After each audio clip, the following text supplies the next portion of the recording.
Assalamualaikum warahmatullahi wabarakatuh.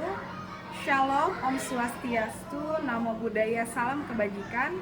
Yang terhormat Bapak Ibu Penguji, perkenalkan nama saya Arlisia Tuzer Minevial, NIM 2400103502778583, LPTK Universitas Negeri Surabaya, bidang studi PGSD.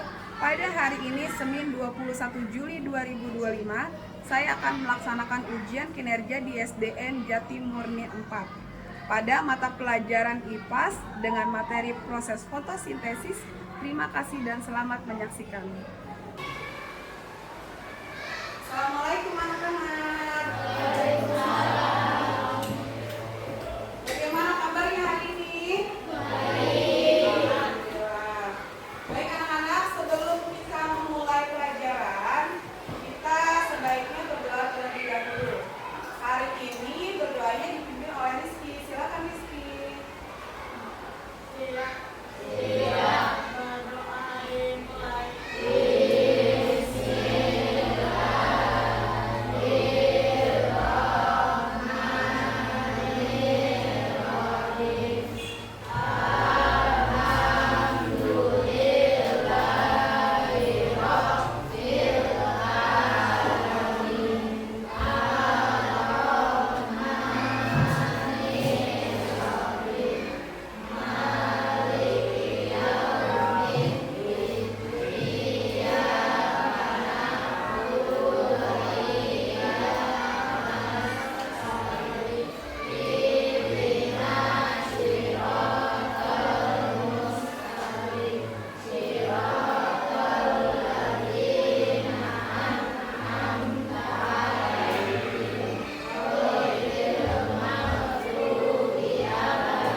Sebelum itu, Memari akan mengulas terlebih dahulu pelajaran sebelumnya.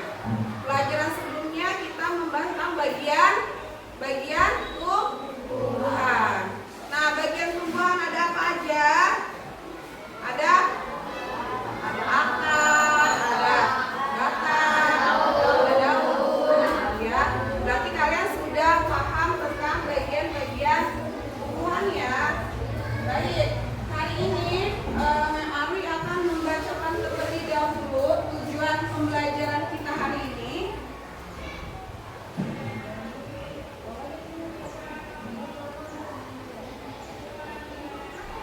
Ya, tujuan pembelajaran kita hari ini yang pertama adalah karena hari ini kita akan belajar tentang mata pelajaran IPAS. Ya, tujuan pembelajarannya adalah setelah peserta didik dan pendidik menyimak video proses fotosintesis pada tayangan yang akan ditayangkan melalui proyektor, dengan teliti peserta didik dapat menganalisis proses fotosintesis pada tumbuhan berdaun hijau dengan benar. Setelah peserta didik dan pendidik mengamati video proses fotosintesis pada PPT atau PowerPoint yang ditayangkan melalui proyektor, dengan teliti peserta didik dapat membuktikan proses fotosintesis pada tumbuhan hijau dengan benar ya.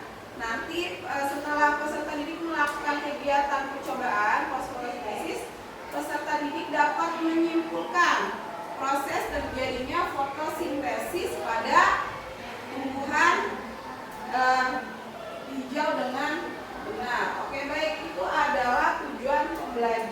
kita hari ini. Nah, anak-anak, sebelumnya Mem Ari mau tanya, kalian udah tahu belum tentang proses fotosintesisnya itu apa? Ada yang udah tahu proses fotosintesisnya itu seperti apa? Ada yang tahu? Belum kebayang proses fotosintesis itu seperti apa? Oke, karena kalian masih belum pada tahu banget tentang proses fotosintesis itu seperti apa, Mem Ari hari ini akan memberikan kalian dulu tayangan video tentang proses fotosintesis.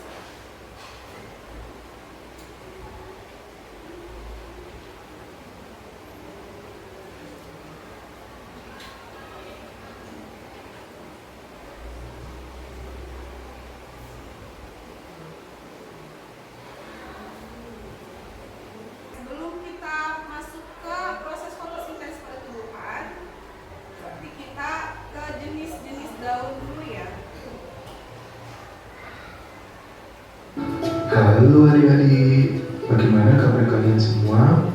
Semoga kita semua diberikan kesehatan dan juga semangat dalam menuntut ilmu. Setelah kalian melihat video mengenai proses fotosintesis tumbuhan, pada video kali ini kita akan belajar bersama-sama tentang jenis-jenis daun berdasarkan bentuk tulangnya. Namun sebelum itu, yuk kita jalan-jalan ke buku untuk melihat berbagai macam jenis-jenis daun. Wah, coba kita lihat lagi. Ada banyak sekali tanaman yang bisa kita lihat di sini. Ada singkong, ada tanaman jagung, ada tanaman jambu, tanaman pisang juga ada, dan yang terakhir ada juga tanaman eceng gondok. Tentunya dari beberapa tanaman tersebut memiliki jenis daun yang berbeda-beda. Untuk lebih mengenal jenis-jenis daun pada tumbuhan, yuk kita simak video pembelajaran kali ini tentang jenis-jenis daun berdasarkan bentuk tulangnya.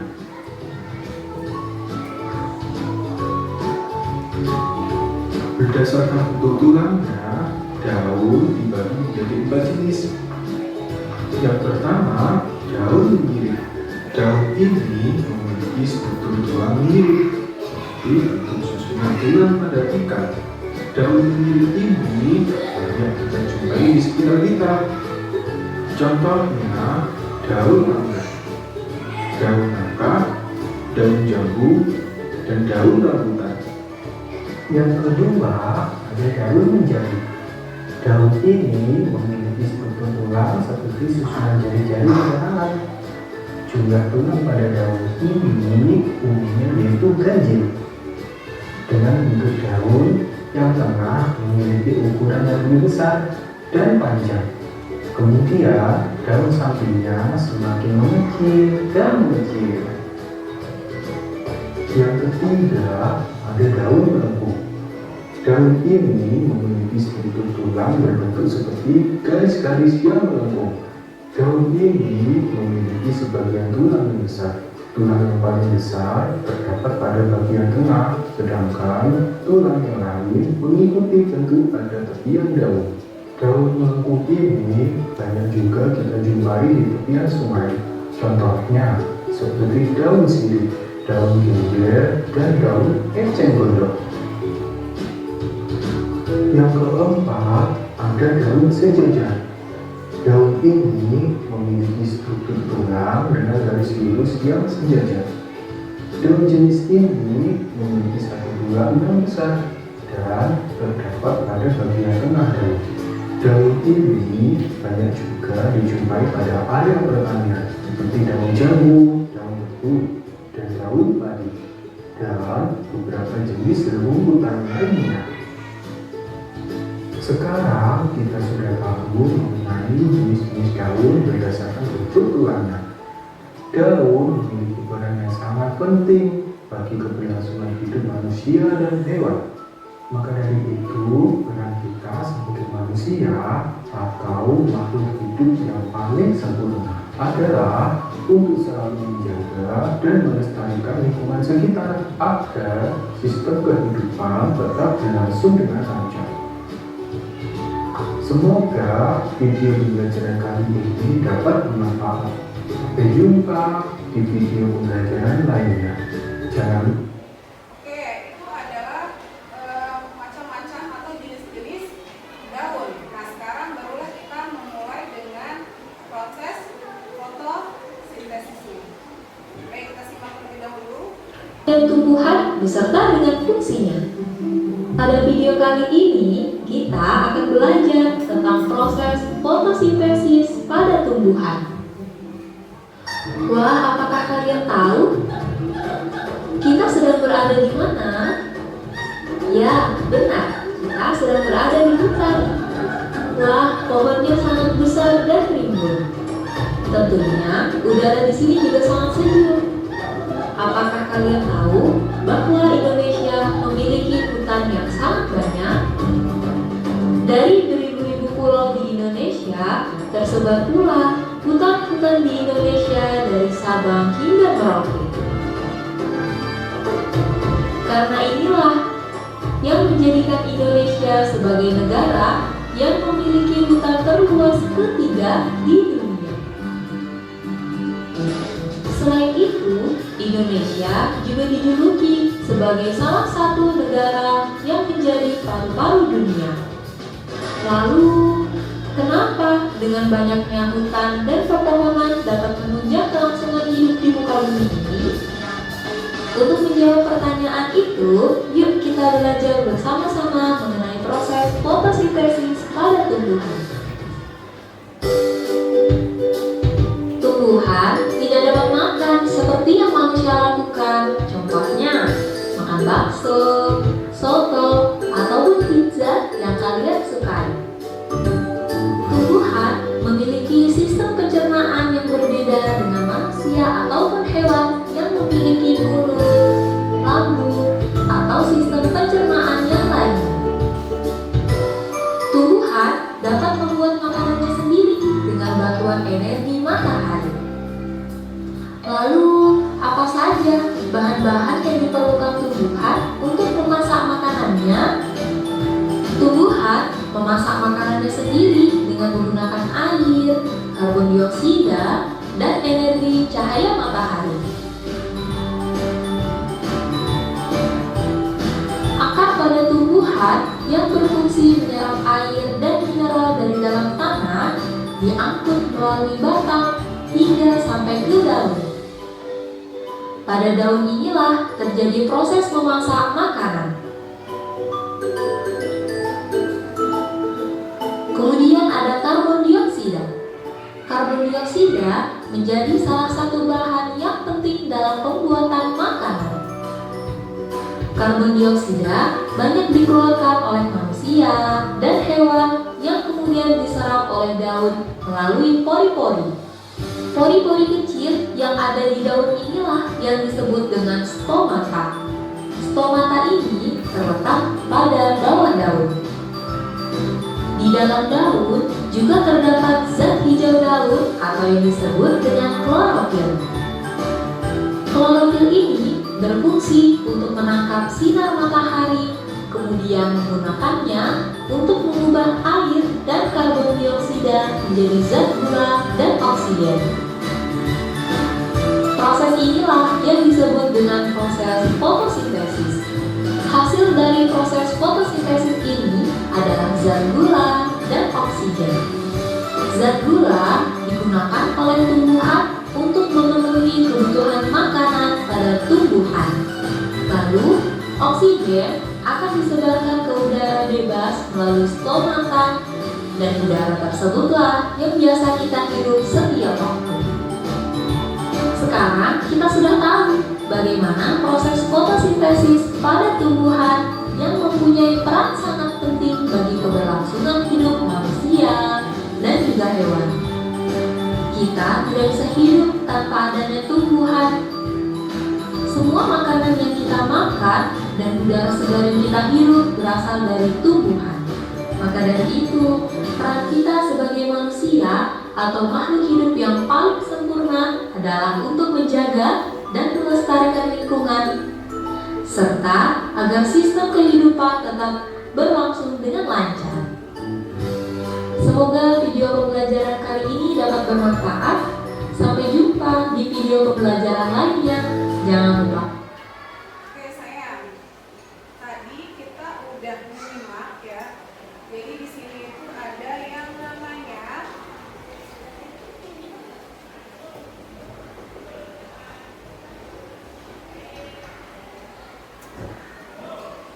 jadi di dalam proses fotosintesis itu ya, tumbuhan dapat membuat makanannya sendiri dengan bantuan energi dari sinar matahari. Ya, jadi energinya itu dari sinar matahari. Nah, apa aja bahan-bahan yang diperlukan tumbuhan untuk memasak makanannya sendiri? Nah, itu yang pertama ada air, ada karbon dioksida, dan ada juga namanya energi cahaya matahari. Oke, selanjutnya di sini ada lagi akar. Nah, akar pada tumbuhan ini menyerap air dan mineral yang diangkut melalui batang sampai ke daun. Nah, di sanalah terjadinya proses memasak makanan. Jadi proses memasak makanannya itu dari mana? Dari akar yang menyerap air dan mineral yang diangkut melalui batangnya.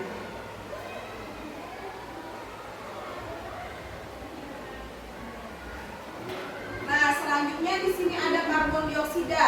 Ya, karbon dioksida ini banyak dikeluarkan oleh manusia dan hewan, kemudian diserap oleh daun melalui stomata.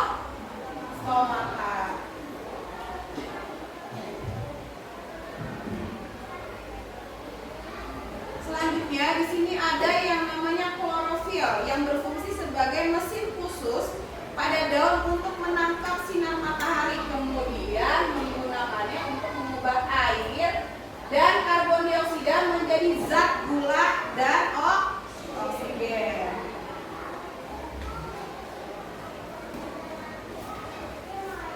Oke, kira-kira proses fotosintesis seperti itu ya anak-anak. Nah, sekarang Mem Ari mau kasih tahu dulu ke kalian bahwa hari ini kita akan membuat proyek. Nah, kira-kira apa itu proyeknya? Kita akan membuat cara proses fotosintesis yang tadi sudah kalian simak. Nah, contohnya seperti apa? Ya, kita bisa lihat seperti contoh di sini.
lagi